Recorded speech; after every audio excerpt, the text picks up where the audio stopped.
अन्य खण्ड लिनु होला।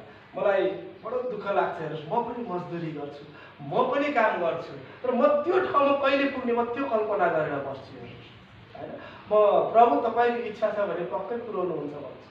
किनभने आज जसले दिनभरि मरिमेटी काम गर्छ, जसले दिनभरि हात फुटाइ फुटाइ औँला फुटाइ फुटाइ खुट्टा हात धुल्याउ मैला गरेर काम गर्छ नि, उसले साँझ घर जाँदाखेरि कोठामा जाँदाखेरि 1 केजी चामल लिएर गइराखेको हुन्छ कि मैले देखेको छु, मेरा साथीहरू छन् त्यस्तो हो।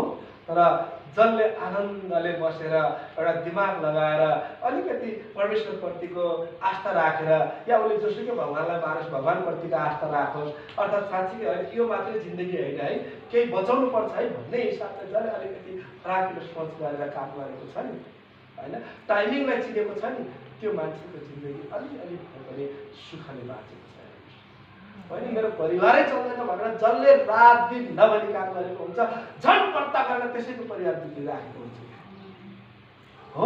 त्यस कारणले गर्दाखेरि छोडिदिनुहोस्, शनिबारको दिन भनेको परमेश्वरको दिन हो। मेरो अहिले पनि काम छ, मन आइरहेछ, अहिले पनि मलाई के कुरा गर्नु